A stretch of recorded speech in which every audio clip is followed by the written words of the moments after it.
It's a busy time on the Sennelager Ranges in Germany.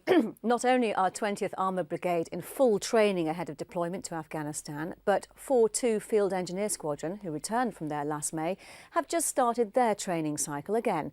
Laura Hawkins reports.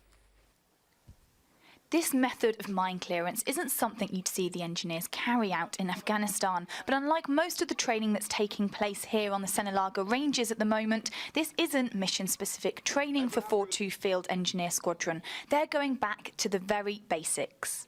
We've got lots of skills, obviously demolitions, but minefield breaching is quite high up in the, that we need to be trained on.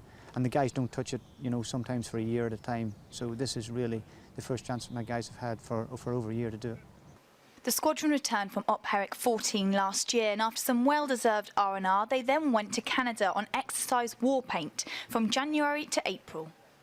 We're now switching from that and we're starting the pre-deployment training, which is now taking us from the very, very basic skills of the basic infantry skills all the way through to joining up with the regiment in October and with the infantry battalions closer to Christmas, and then I expect with the brigade sometime after Easter next year.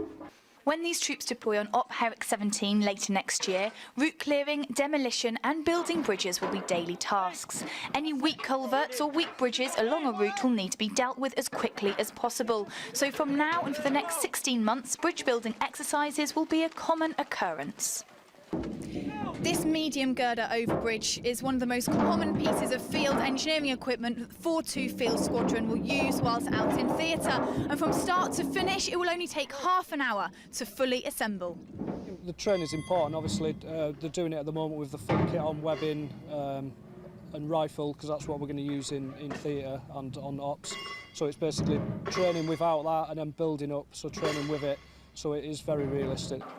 This 3-day specific engineer training is getting these 105 troops back into combat engineering nice and gently, ready to build up so they'll be fully ready and deployable for their next tour.